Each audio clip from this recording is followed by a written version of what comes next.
Voilà, eh bien, à nouveau, bonsoir. Donc, oui, je voulais vous faire une formation un peu différente ce soir, parce que on nous parle toujours un peu des mêmes choses, mais il me semble qu'il y a un élément fondamental que l'on n'aborde pas. On ne l'aborde pas pour sans doute de nombreuses raisons. D'abord parce que l'on aime bien rester dans sa zone de confort, souvent peut-être parce qu'on a aussi peur de secouer un peu trop nos prospects, et pourtant, je pense qu'on a absolument besoin de sortir de certaines extrêmement mauvaises habitudes qui ont été prises en marketing de réseau, qui sont celles de croire qu'on peut gagner sans rien faire, ou qu'il suffit de parler des produits, ou qu'il suffit d'être présent au séminaire. Ce que je vais essayer de faire ce soir, c'est avant tout de vous sensibiliser au principe même d'abord de ce que veut réellement dire une entreprise, et ensuite peut-être de comprendre un peu mieux quelle est l'importance de l'état d'esprit, de la façon dont on aborde les choses. Et c'est la raison pour laquelle j'ai intitulé ce séminaire « Pourquoi les riches sont-ils riches ?» On connaît des tas d'histoires de rejets, d'échecs qui ont été des préludes à des grandes réussites.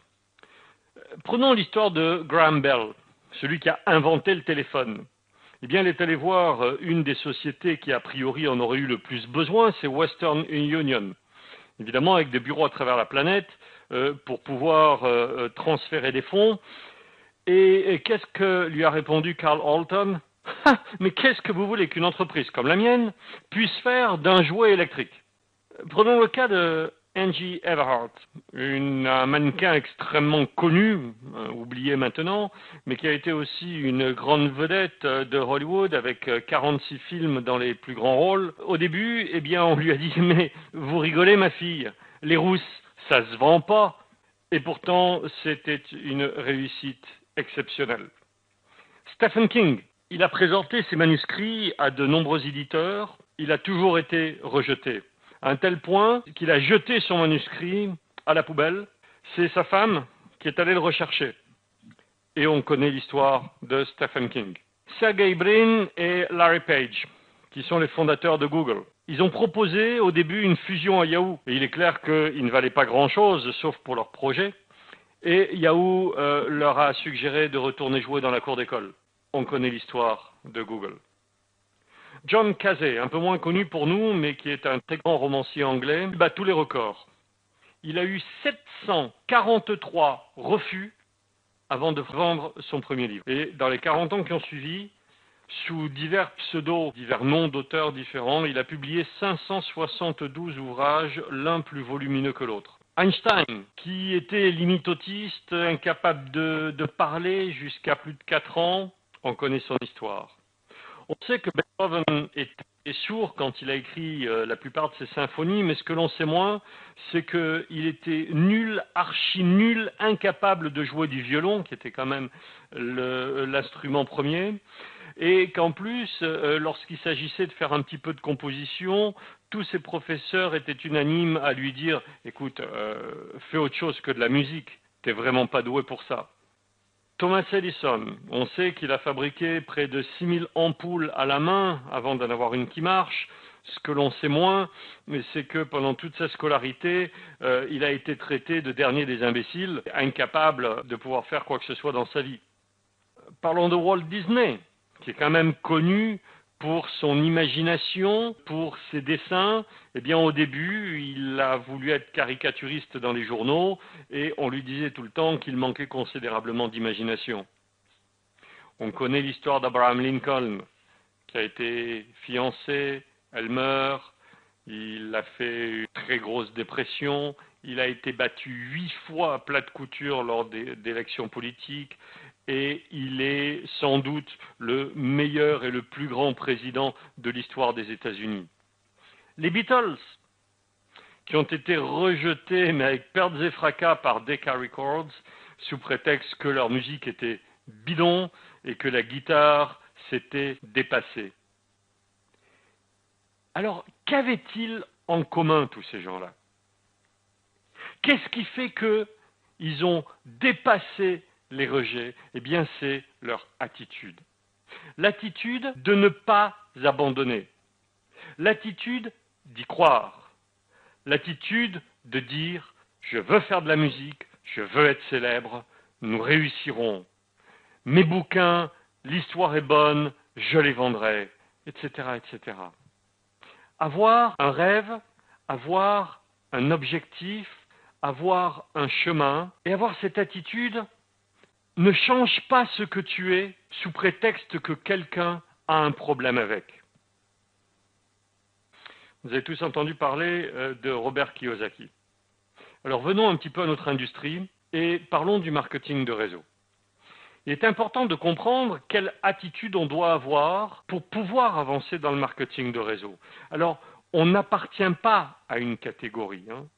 On peut temporairement, au moment donné, se trouver dans telle ou telle catégorie. Nous avons le D, ça c'est pour le E en français, l'employé. Alors l'employé, il a une spécificité, c'est qu'il a d'abord ce besoin de sécurité et d'être payé pour chaque chose qu'il fait. Il est clair que l'employé n'a pas du tout le profil pour faire du marketing de réseau. Ça ne veut pas dire qu'il ne peut pas, mais qu'il doit prendre conscience qu'il doit changer quelque chose dans son fonctionnement. Après, il y a l'auto-entrepreneur, le travailleur indépendant. Ah ah, moi j'ai plus de patron, je suis libre. Ouais, t'es pas libre parce que tu dois tout faire.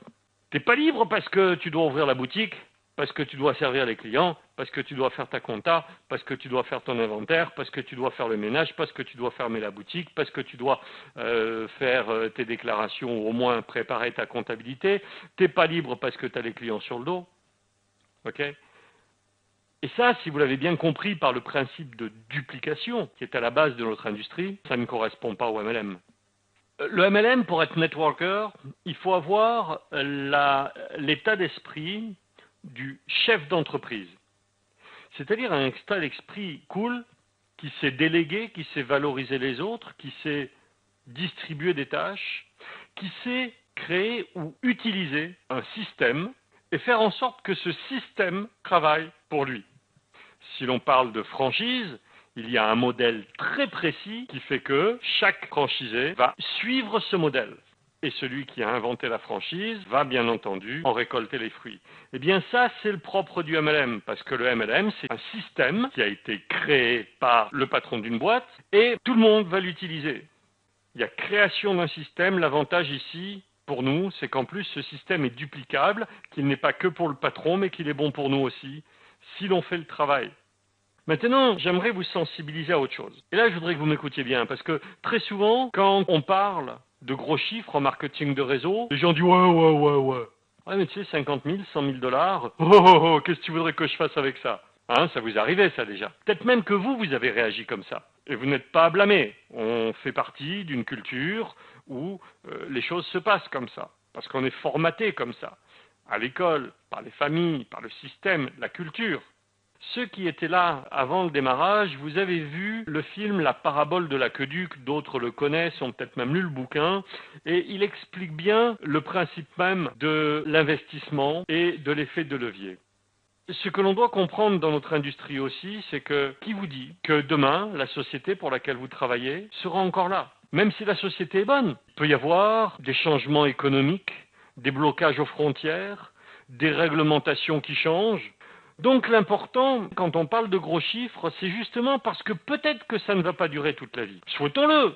Il y a quelques sociétés qui sont encore là 50 ans plus tard. Mais on ne peut jamais jurer de rien. On ne sait même pas si on sera encore vivant demain. Savoir si une entreprise dont on n'a pas la maîtrise sera encore vivante ou pourra encore faire du commerce dans notre pays, personne ne le sait. D'accord? Alors, sans faire dans le négatif, comprenons que ces gros chiffres, ils vont nous servir à investir pour enfin toucher nos rentes sans qu'on ait besoin de travailler, sans qu'on ait besoin d'être présent. Et c'est ça la puissance de notre industrie. Et c'est là que l'on ne doit pas avoir peur de parler gros chiffres. Et j'ai fait un petit tableau pour mieux vous faire comprendre le propos que j'essaie de vous faire passer là. Combien voulez-vous gagner par mois pour vivre librement? 1 000 euros? 3 000? 5 000? 10 000? Y compris les impôts, les charges de la maison, la réfection, le changement de voiture. D'accord? Combien vous faut-il? Eh bien là, il va falloir faire un calcul. Parce que si vous voulez, par exemple, 10 000 euros par mois pour bien vivre, pour voyager, pour mener la belle vie, sans parler de la vie du milliardaire, peu importe les chiffres. Si vous voulez vivre avec, allez, disons 5 000 euros par mois, eh bien, si vous le placez à la banque de l'argent, il va vous rapporter net, après impôts et tout, en ce moment surtout, vous pouvez compter sur un 1%, et même si c'était 2. Mais imaginons 1%. Mais ça veut dire que, à 1%, il vous faut 5 millions investis. D'accord? Alors, je ne vais pas vous donner un cours d'investissement, mais de comprendre pourquoi on parle de si gros chiffres et pourquoi la beauté du marketing de réseau, c'est de pouvoir arriver à ces gros chiffres. Parce que si vous faut 5 millions, donc 5 000 euros par mois, vous les voulez dans combien de temps? Dans 5 ans? Eh bien, ça veut dire qu'il faut que vous gagniez en moyenne, sur ces 5 ans, 50 000 $ par mois. C'est très réalisable en marketing de réseau. Mais il y a des règles sur lesquelles on n'insiste pas assez, mais je vais vous en parler dans un instant. D'accord? Celui qui a vraiment compris le marketing de réseau, c'est ce qu'il va chercher à faire. Parce que dans 5 ans, il peut arriver n'importe quoi, il aura diversifié ses investissements et il est sûr d'avoir ce qu'il lui faut pour vivre. C'est ce qu'on appelle être rentier. Mais être rentier, ça n'est pas se contenter de penser vivre avec ces 2 000 $ ou ces 5 000 $ de revenus mensuels créés par le marketing de réseau. Je me fais comprendre? Je vous montre là l'importance de ne pas avoir peur des gros chiffres. Alors, on cherche toujours des méthodes. On demande toujours comment faire. Ce n'est pas une méthode qui va nous faire gagner. C'est notre attitude interne. C'est notre comportement vis-à-vis des choses qui nous entourent. Peu importe qui tu es, l'important, c'est qu'est-ce que tu veux être. Peu importe ce que pensent les autres. Ce qui est important, c'est ce que tu penses de toi. L'important, c'est soi-même. L'important, c'est son comportement interne, son psychisme. Parce qu'on n'est pas champion parce qu'on le voudrait. Michael Jordan s'est battu pour être ce qu'il est. Il a été rejeté de l'équipe de basket de l'université où il était. Il a été rejeté de plusieurs équipes tellement il était nul. Mais il avait un truc en lui qui lui disait « Moi, je serai champion de basket ». C'est pas parce qu'on va se lamenter sur son sort que l'on va devenir un champion. Se lamenter sur son sort va peut-être nous donner le déclic. Mais quel déclic? Parce que pour être un champion, il faut rentrer dans la peau du champion, de façon viscérale. Pour être un champion, tu dois analyser, tu dois intégrer, tu dois continuer à stimuler et à pratiquer les pensées, les actions et les réactions quotidiennes d'un champion.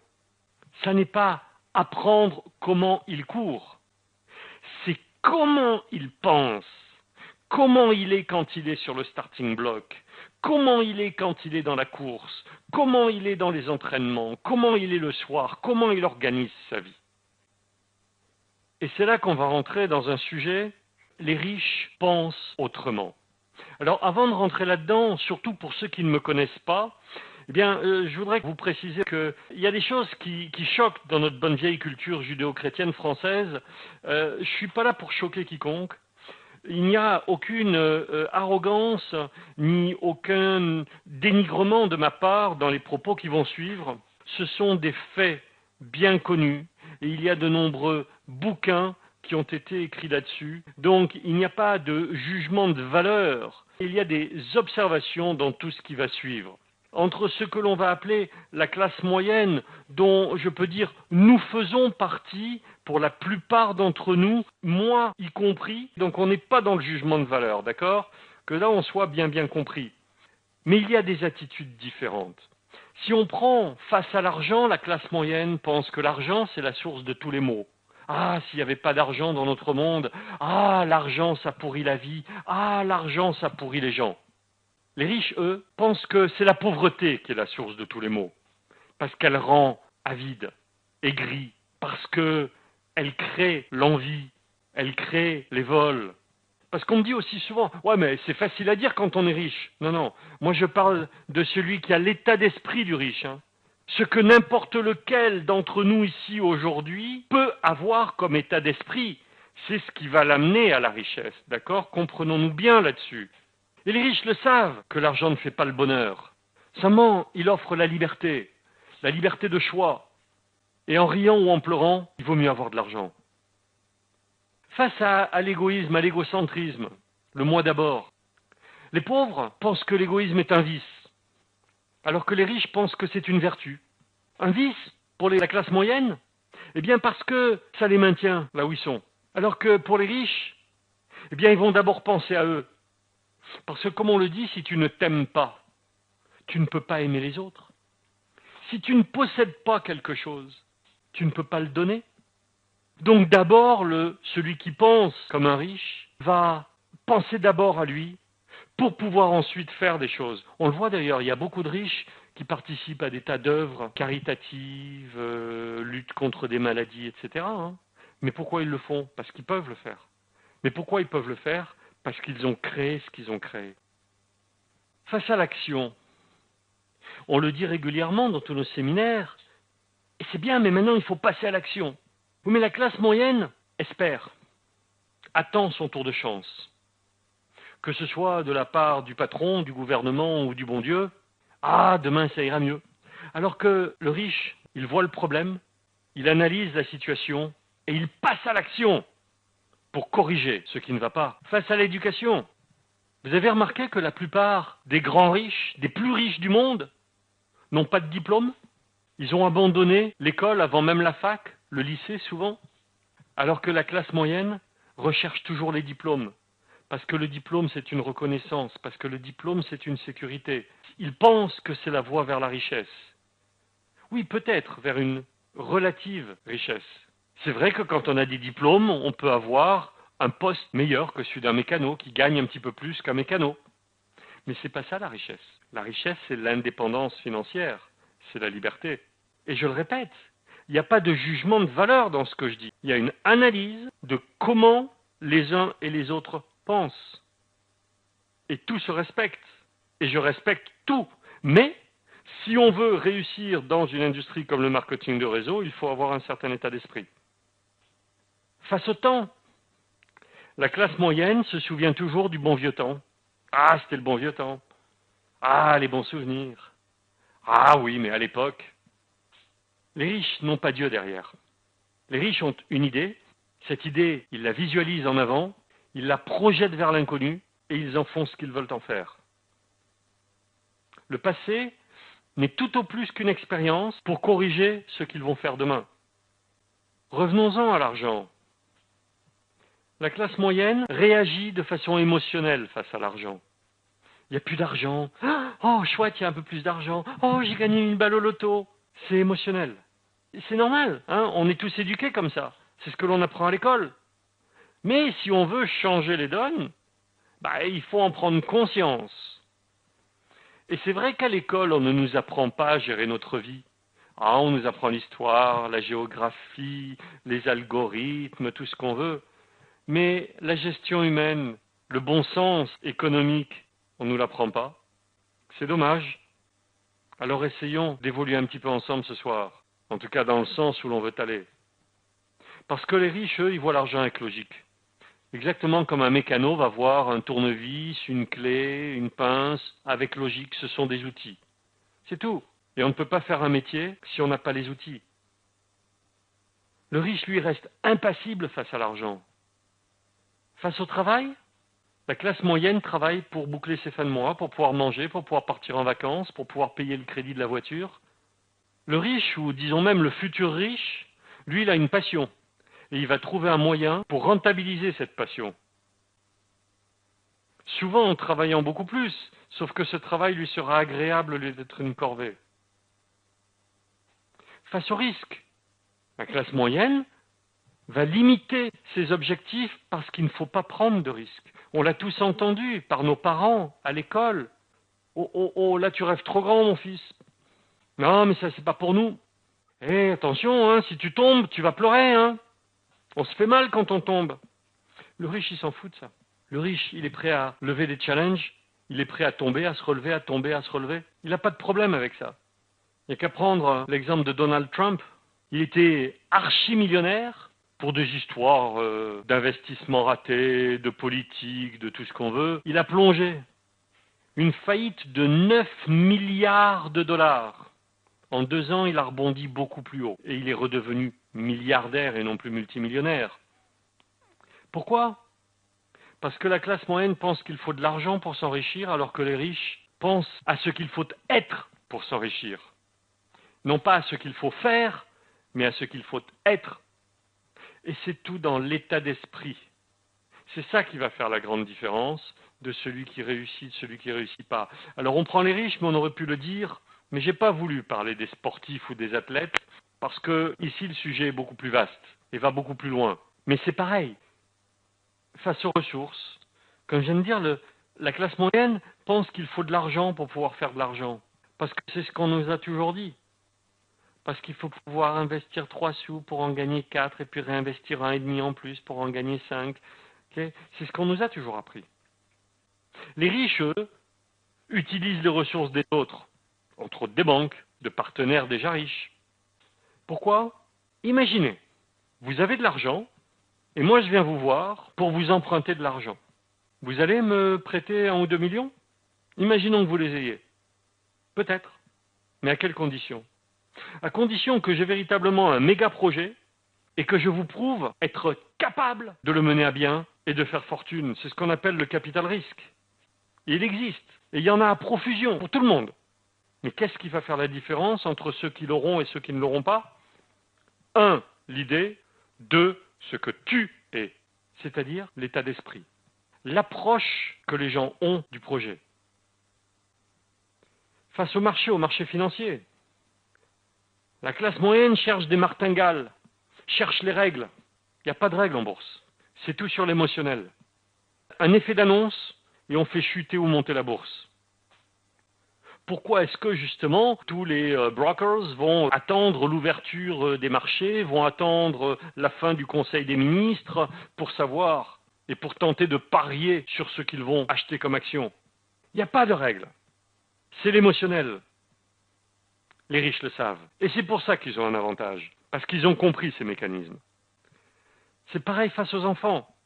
La classe moyenne explique à ses enfants comment survivre, comment s'assurer de pouvoir manger à la fin du mois. C'est ce qu'on nous apprend à l'école.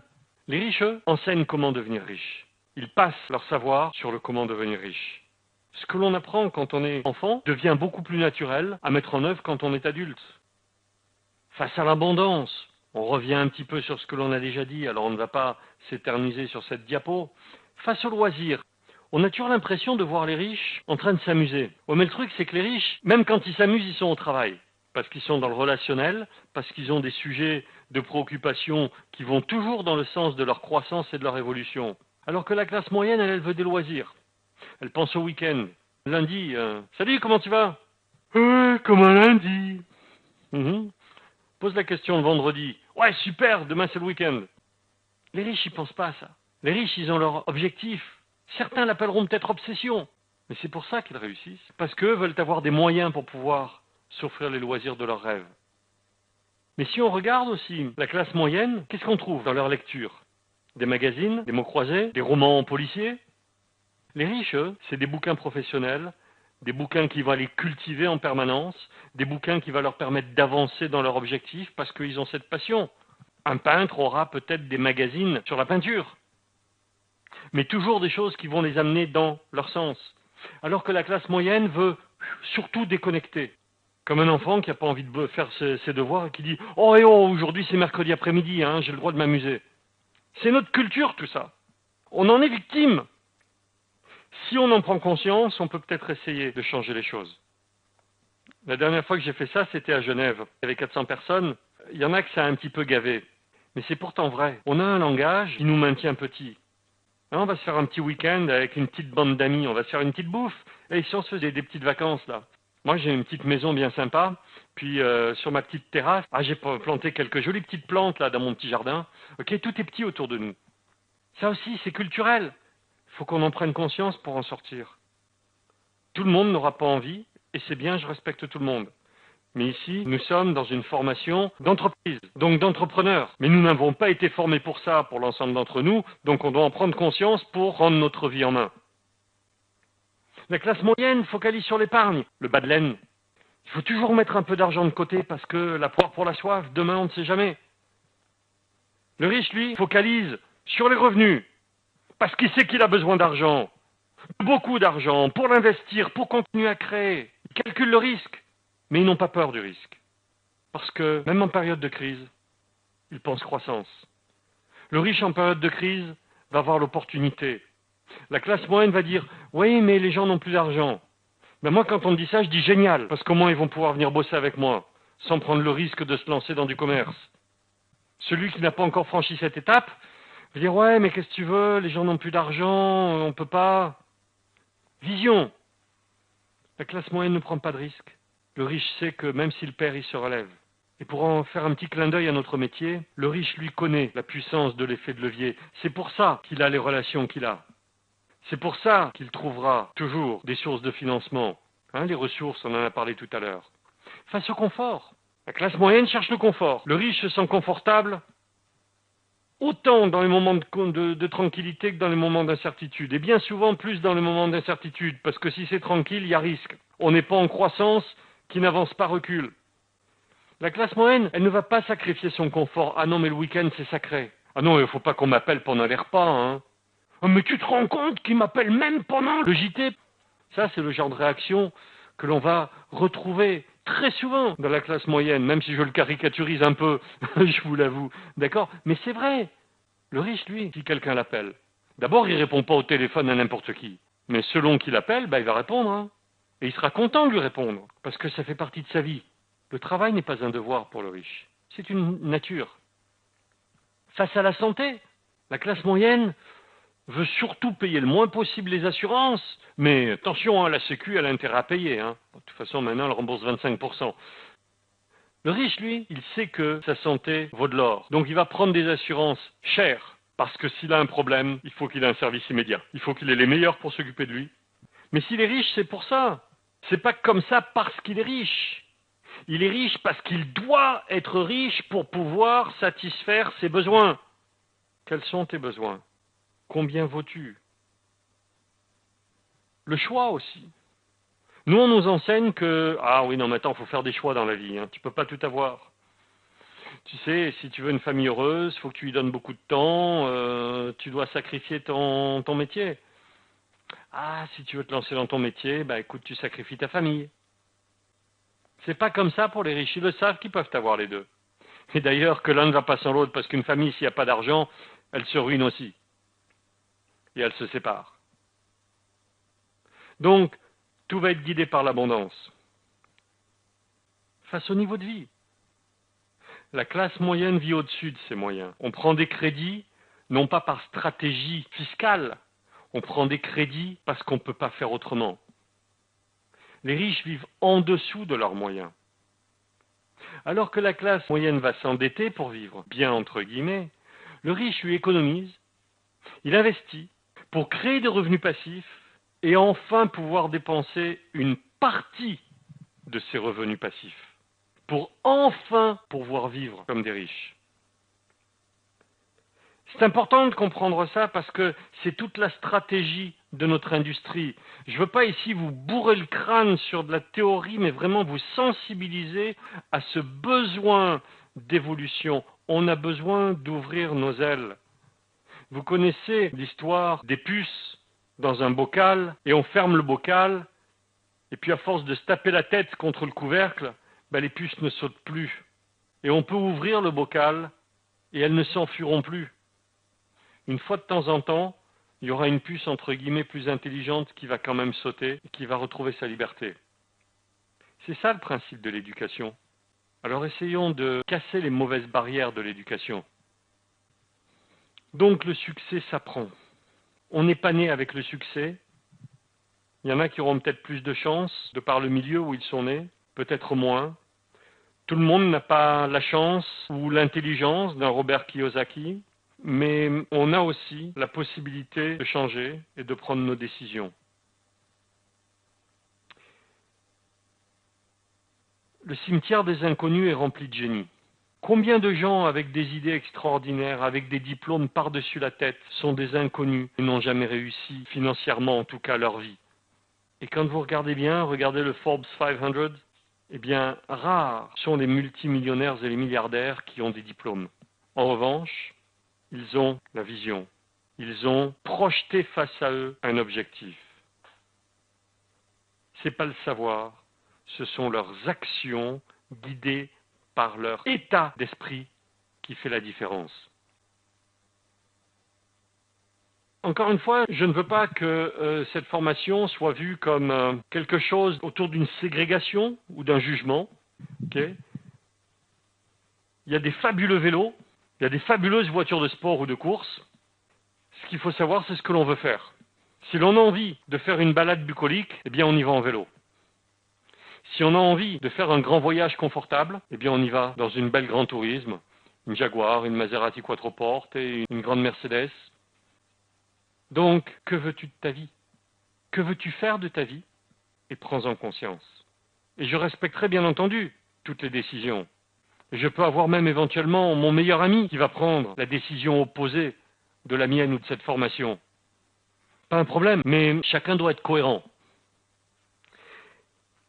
Et moi aujourd'hui, si je fais du marketing de réseau, et je sais qu'il y en a parmi vous qui font du marketing de réseau pour les mêmes raisons, avec peut-être un petit peu moins de réussite pour certains, autant pour d'autres, plus pour encore d'autres, mais je suis un chef d'entreprise. En tant que tel, je veux m'entourer de chefs d'entreprise. La classe moyenne pense que les riches sont snobs. Ils ne sont pas snobs parce qu'ils ne se mélangent pas avec la classe moyenne. Ils n'ont pas le temps pour écouter les salades de la classe moyenne. Ils n'ont pas le temps pour s'occuper des opinions politiques de la classe moyenne. Ils n'ont pas le temps pour discuter des téléréalités avec la classe moyenne. Ils n'ont pas le temps de parler des soucis, d'entendre parler des soucis d'impôts et de finances de la classe moyenne. Ils ont un objectif, ils le suivent. Quel est votre objectif? Êtes-vous sûr d'avoir votre boulot demain? Êtes-vous sûr que l'entreprise qui vous embauche sera encore là demain? Voyons PSA par exemple, et d'autres. Fiat est en train de passer à la trappe. Peut-être bien que l'année prochaine, il n'y aura plus de Fiat. Tu es ton propre patron? Es-tu sûr d'avoir encore assez de clients demain? Et si tu les as, tu es sûr qu'ils pourront te payer? Ou consommer toujours autant? Es-tu sûr que pour des raisons politiques, pour des raisons économiques, pour des raisons de législation, pour des raisons X, tu vivras encore bien demain? Qui peut l'affirmer? Tu sais que si demain tu perds ton boulot ou si on te met à mi-temps et que tu n'arrives pas à payer le crédit de ta maison, la banque ne te fera pas de cadeau, elle viendra te la saisir. Et tout ce qui est dedans encore, ça te va comme perspective de finir sous les ponts? Alors essayons de ne pas penser comme la classe moyenne, ouais, de toute façon il y a le chômage, de toute façon il y a l'État. Essayons de prendre conscience de ça. Et si je me réveillais? Ne pensez-vous pas que tout ce que je vous ai dit ce soir, tout ce que j'ai partagé avec vous ce soir, est beaucoup plus important que n'importe quelle théorie sur le comment parler de ceci, de cela, quel protocole, quel système, Ne pensez-vous pas que c'est cet état d'esprit qui va vous permettre de réussir? Tout est dans l'attitude. Le riche apprend en travaillant. Il n'a pas de diplôme, il s'en fout. Il apprend sur le terrain. Il observe, il analyse, il juge, il balance, il corrige et il finit par faire. Et c'est pour ça qu'il se relève. Parce que quand il tombe, il se dit pas « putain, il y avait un trou dans le sol !» Il se dit « Tiens, là j'ai fait quelque chose qui ne va pas, qu'est-ce que j'ai fait? Ah ouais, c'est vrai, quel idiot. Bon, la prochaine fois, je ferai autrement. » L'attitude. Soyez gentil avec vous. J'aime bien réécouter la psycho-cybernétique de Maxwell Maltz. Et comme il dit, lorsqu'on apprend un métier, on pratique, et on pratique encore, et on continue à pratiquer, et on affine, et on essaie d'être toujours mieux. Eh bien, nous avons un métier. C'est d'être des êtres humains professionnels, des hommes et des femmes professionnels, des professionnels de notre bien-être, des professionnels de notre vie. Combien de temps a-t-on perdu? 14 400 secondes par jour. Imaginez 14 400 € par jour. Et que chaque seconde que l'on ne met pas à profit pour être un être humain, un adulte, un professionnel, eh bien on perd 1 euro à chaque seconde. Le temps perdu ne se rattrape pas. Non, écoutez mes amis, je crois que je vais m'arrêter là parce que c'est vrai qu'on pourrait tenir pendant des heures sur le sujet. J'espère avoir ouvert les esprits de certains. Il y en a peut-être parmi vous, même sans doute parmi vous, qui n'auront pas aimé ce soir. Il y en a qui auront été choqués. Il y en a qui vont penser, mais pour qui il se prend celui-là? Il y en a qui vont penser, oui, mais moi je voulais entendre parler du produit. Peu importe.